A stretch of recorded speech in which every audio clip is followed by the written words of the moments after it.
Hello once again, this is Count Jeremiah, and this is a brand new episode of Horror of How Much They Suck. Now, let's talk about a horror icon who was a horror icon before film even existed. This guy is Dracula, okay? It was a Bram Stoker novel, it was a huge success, and there have been many films about him, and many people have played the role, including Bela Lugosi, Christopher Lee, Gary Oldman, and all the movies were excellent renditions of the Dracula novel. So it made sense by the year 2000 that they make another one. Why not, sure? But boy, did they fuck it up big time. Movie I'm talking about, of course, is Dracula 2000. Okay? Now, this movie is just terrible. Okay? We'll start with Dracula himself. He's played by Jared Butler. You know, that guy from 300. And while he does look pretty badass in it and all, and he did not make a good Dracula at all. He just did not put the effort in with the acting and all that. Second issue is, okay, it starts off in London, which is a good start. That's where the novel takes place, Transylvania and London. It shows an antiques dealer talking with Dr. Van Helsing, and they mention the Bram Stoker novel. Second I heard that, I was just like, this movie is gonna blow. So it continues. I'm thinking, okay, how are they gonna mess this up even more? Okay, Dracula's coffin gets stolen from Van Helsing's safe by a bunch of thieves, and they bring it to New Orleans. Okay, do you think New Orleans when you think of Dracula? No, that's just dumb. Also, there's a woman there called Mary, and who Dracula is after. I'm not going to give too much away about the plot if you really want to check it out, but there will be a few spoilers, so kind of bear with me. I just want to talk about all the shit parts.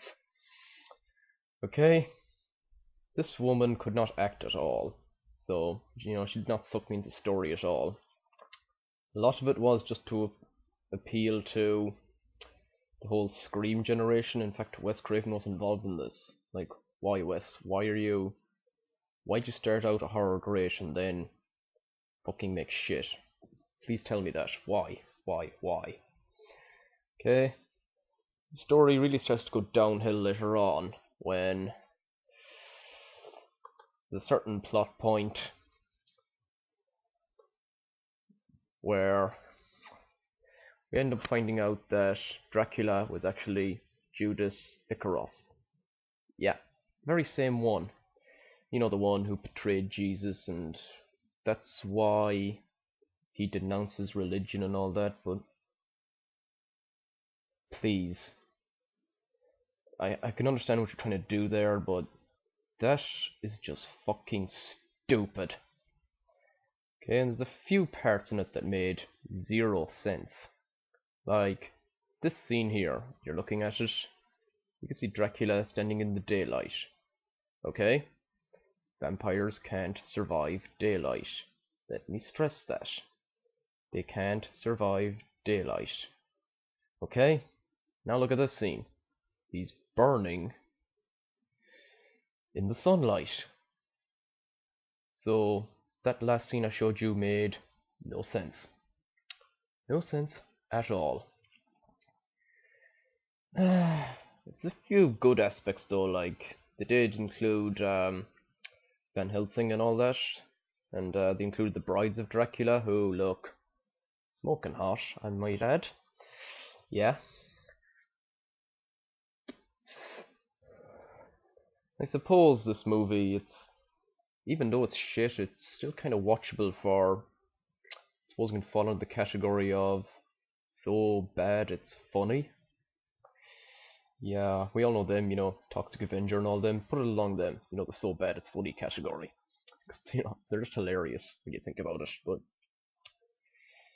plus, while doing some research for this review, I also found out this movie spawned a few direct-to-video sequels, which I know are probably gonna suck more, so look forward to reviews on them.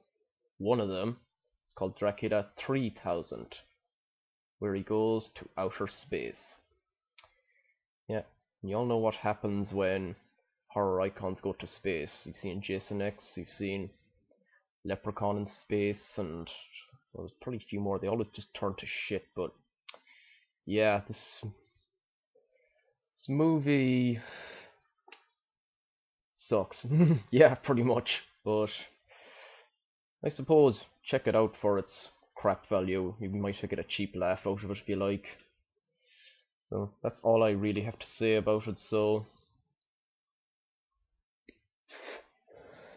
yeah, count out. Catch you later, dudes.